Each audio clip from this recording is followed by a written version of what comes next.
I should have done this 3 days ago. So I saw this movie in 3D. And oh my god, was it amazing. I just, I wanted everything. And we got a glimpse, well, I should say that till a little later on. Yeah, no, this movie was freaking amazing. If you haven't seen it, go see it. You won't be disappointed. And if you can't see it in 3D, I'm going to see it again this Saturday in 3 days? 2 days? 2 days. Yeah. Hopefully. I'm going to go with someone who hasn't seen it and watch it blow their minds. Again, hopefully. And so, moving on to what I thought about it, I thought it was an amazing movie. That ending was, which, it's funny, because I went with my mom, and when the movie ended, she was like, oh wait, that's it? I was like, yeah. She's like, oh, why? Because there's going to be another part. It was amazing. And I don't think any of the deaths are permanent. That's just, it won't happen. I don't think Marvel... Oh, Jesus Christ. Sorry, there was a bee right there. I don't think Marvel is dumb enough to kill off who they killed off, sorry, and keep it permanent. They're smarter than that.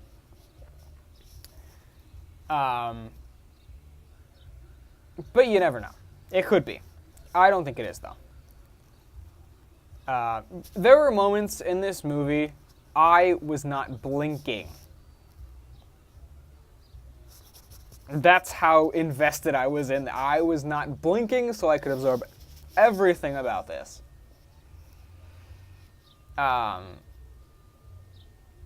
Yeah. Moving into spoilers, because, I don't know, I got nothing else to talk about. So, if you remember back to Spider-Man Homecoming, and Civil War, by that extension, we never saw Spider-Man actually have a spider sense. You know, like stereotypical. No, like in the Raimi movies. You know how he had that very prominent. Oh, I can sense this is going on. Was it Kevin Feige who said that he does have spider sense, but it's not going to take a prominent role in the movies because the original series already did that. And in this movie, we saw he had spider sense. When the giant floating donut in the sky came down, he was on the school bus being driven by Stan Lee because he's fucking everywhere now. Which, I gotta admit, I really would have loved to know. Oh, well, yeah, I would have loved to have seen how that would have went. You know, he's going on this field trip. He goes, oh, okay.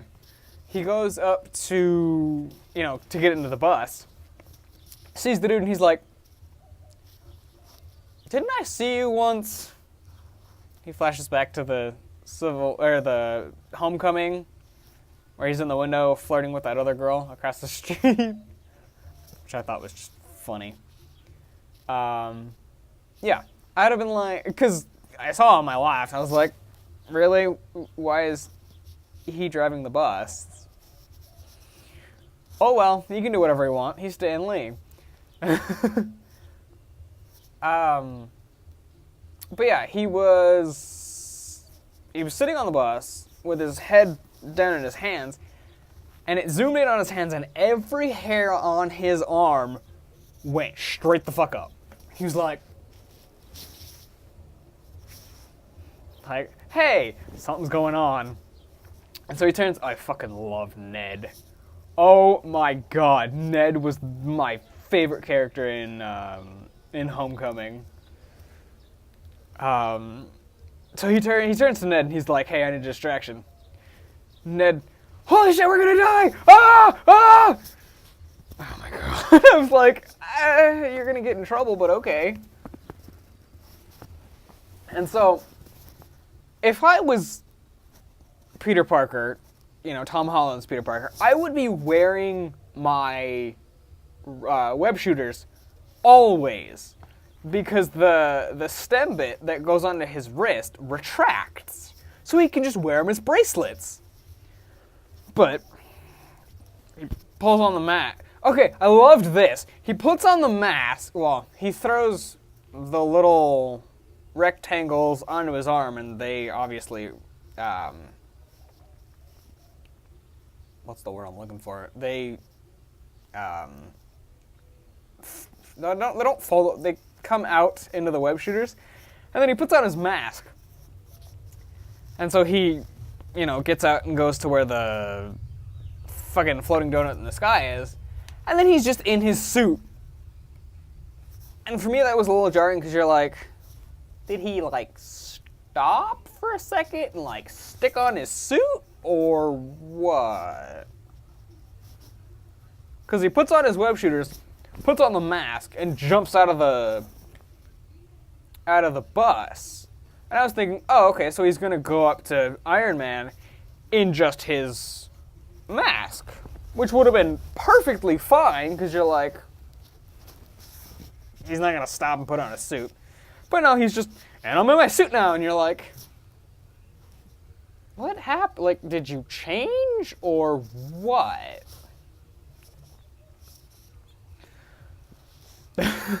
I just remembered something that annoyed the hell out of me, and no one in this entire movie talks about it. Why the fuck did Black Widow dye her hair again? Was it a personal choice, or did it have something to do with the movie?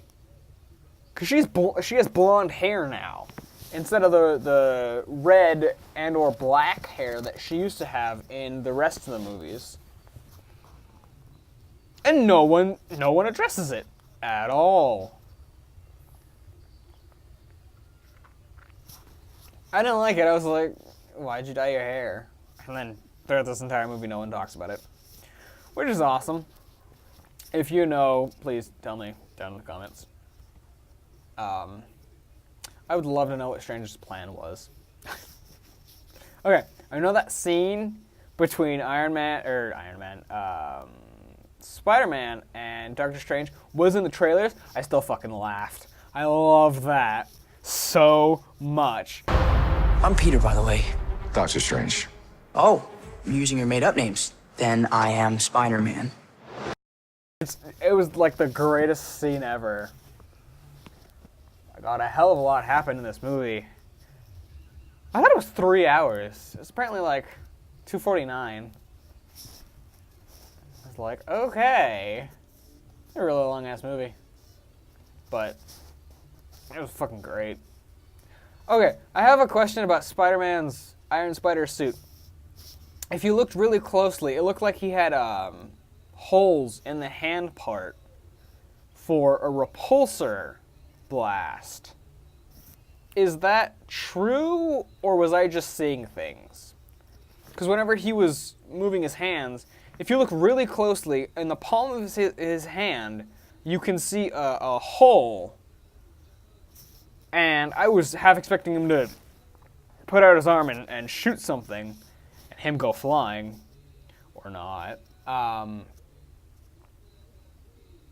But it never happened. So I don't know if that was just a thing of it can happen and it just wasn't activated, or it was just nothing at all. Again, if you know, tell me down in the comments. Hey. Yeah. There was a lot in this movie. Okay, so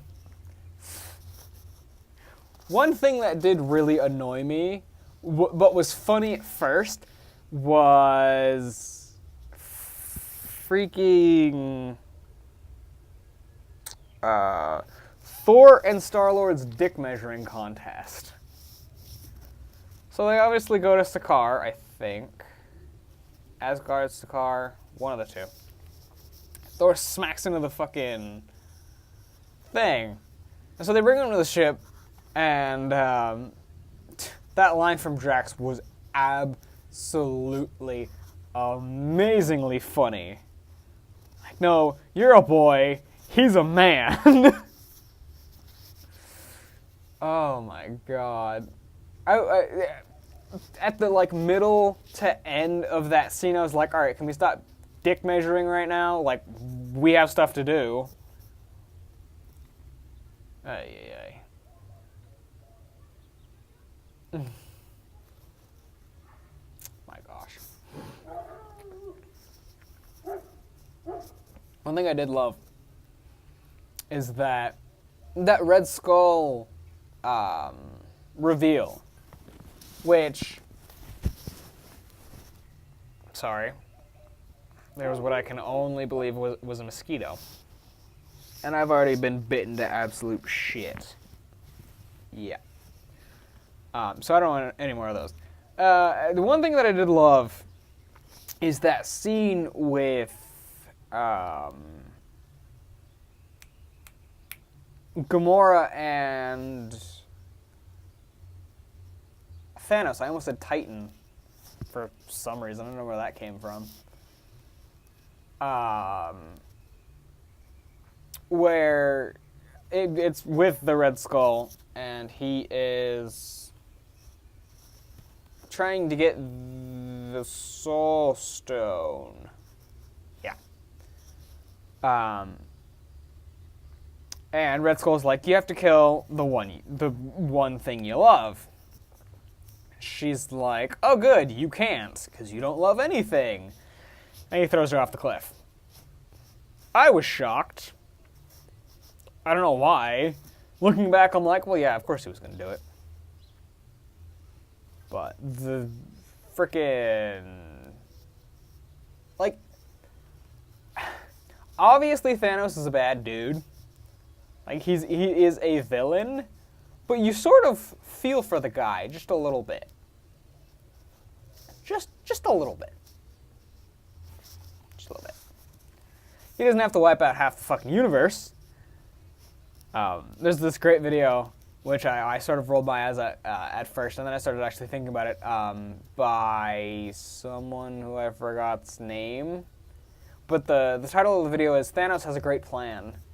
And it's basically this girl who acts out Thanos and Doctor Strange's basically parts. And it's basically like a Cinema Sins type thing, but in like an acting sort of way. It was really funny. She's like, you don't have to wipe out half the universe. You could just use the reality stone to create more resources for people. He's like, like, yeah, that would have probably been a good idea. Check it out. It's really funny. That snap. God. Like, yeah. The first death was really powerful.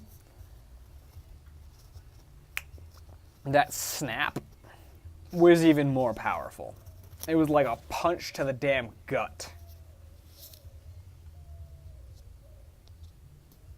Sorry, I needed to... Yeah. It was a punch to the damn gut. And I loved that entire scene where Thor is shoving Stormbreaker into Thanos' chest. He's sitting there and he's like, he's sort of moaning in pain, and then he's just like, you should have gone for the head. And then Did the gauntlet break? Because it looked like it broke. He snapped, everyone faded away to ash, which I kind of got spoiled by Spider-Man's death, which I thought they were going to take a completely different way. And I'll explain that, like, 2 seconds from now. But I was in the comments of one video, and someone had written out the line, you know, him, I don't feel so good, I'm sorry, I'm sorry, I'm sorry.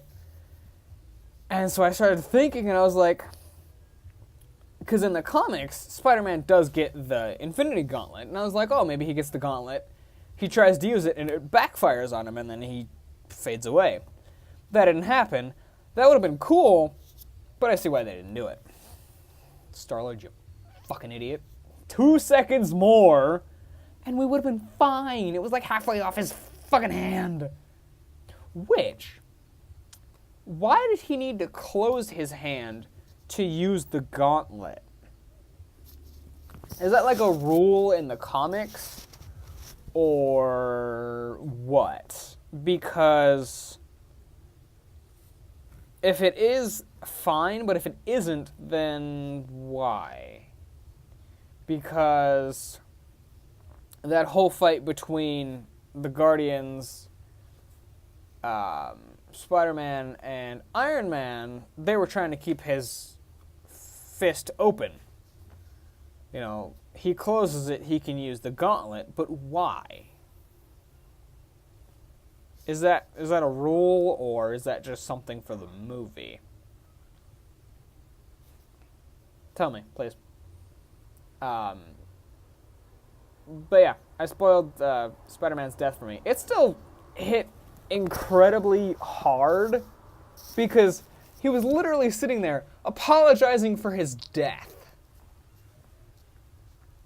And, I don't know, Spider-Man being a teenager, I can relate to him more. Well, sort of. I can relate to him more because I used to be in high school. And, I don't know, seeing the only person that I really connect with die is really powerful. And I didn't like it at all, which made it really good. I loved how it ended, though. Oh, well, hi, Jack. Thanks for the Thanos video.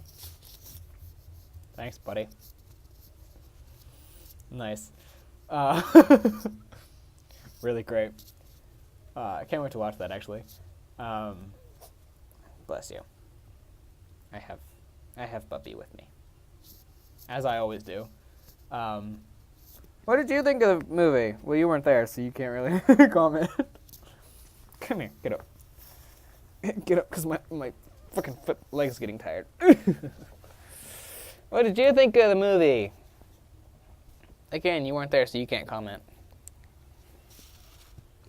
I'm just going to put it down there. Yeah, I loved how it ended. It ended on such a damn... like, usually, when you get an ending like that, it... I wonder what Stephen saw. What Doctor Strange saw. And I loved that scene because he was going through all the... Stop it! He was going through all the eventualities, and he was going... And I think it was Drax who was like, does your friend usually do that? And Iron Man... Oh, fucking Christ. Oh, Iron Man and Doctor Strange. They're my 2 favorite characters. Aside from Spidey, of course.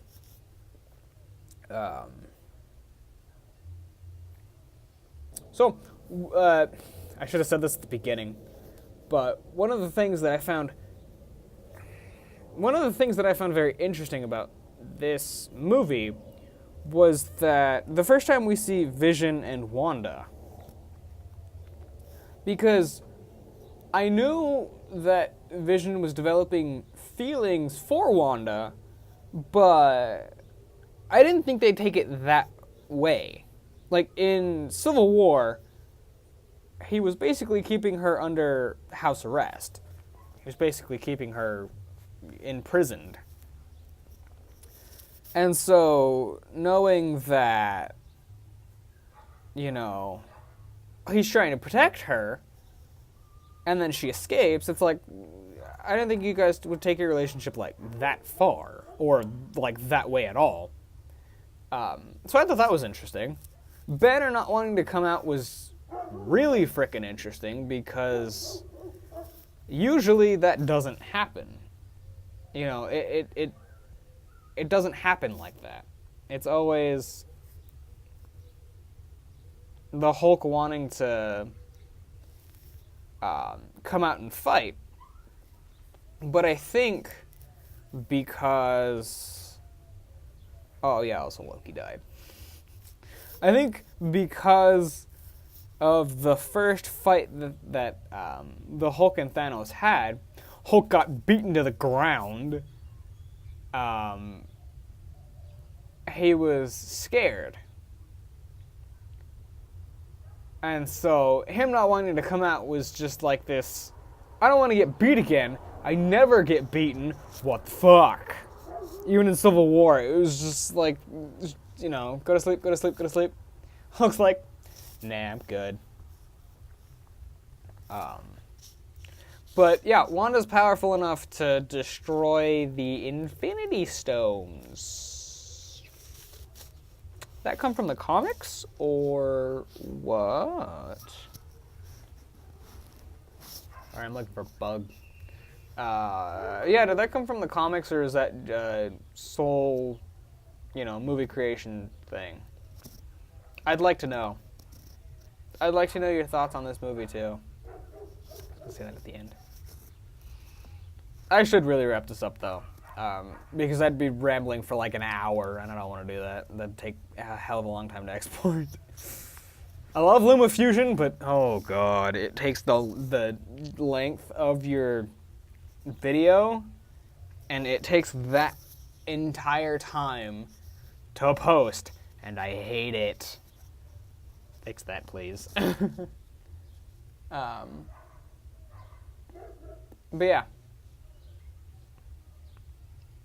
I loved this movie. I can't wait for...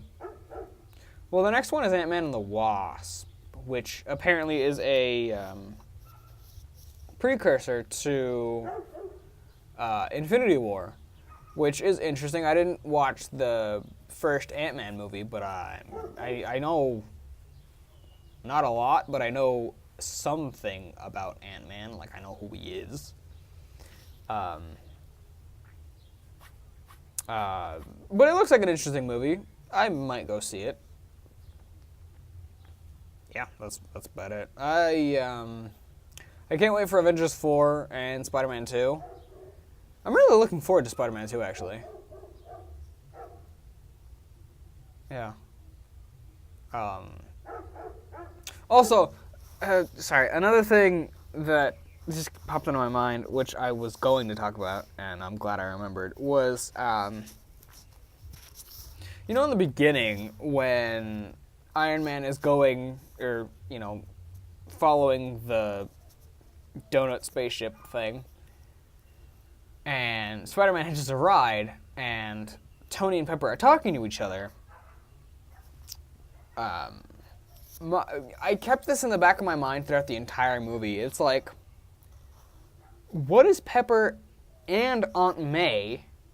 Because remember, she knows he's Spider-Man. You know, definitively. Well, we don't actually know anything. And I think we're going to have to wait till Spider-Man 2 for that. He could say it's a cosplay costume, which is very well possible. But, yeah, I really wanted to know what was going through their minds. So, what I really would have liked to have seen, maybe just a very small snippet of, was we cut back to Pepper, who's, of course, freaking out. Well, her fiance is off fighting fucking Thanos, the mad fucking Titan. and we just see her, pacing around trying to get some answers about where he is and what he's doing, and is he okay? And what I really would have liked to have seen was Aunt May, at least once. Just because, we have Spider-Man in this movie, and she obviously knows something, and even if she doesn't, flashing back to Aunt May and her, going crazy, where's Peter, is he okay, her calling the school, her calling Ned, something, anything. It would have really shown that, obviously Aunt May and Pepper care about their respective people, but I would have loved to have seen it because of the fact that it gives more to their character, other than just, I'm on the sidelines and I don't really matter. Obviously, people still have feelings in this universe, a lot of people don't like the Avengers, and some people do. And I'm talking, in-universe, not out here in the real world. They have their own preconceived notions, and people care about people. I would have loved to have, at least, 2 seconds, maybe more, a minute, maybe. It would have been interesting to see, is all. And I'm going to stop right now, because I'm cresting over 30 minutes. And it's going to take a really long time to upload this video. So, if you liked it, I can't do that outro. That's not my outro. Yeah. I swear, I instinctively tried to do Jack's outro. If you liked it, tell me down in the comments, and I will see you in the next video. I completely forgot my fucking outro. I am sorry, and I will see you in the next video.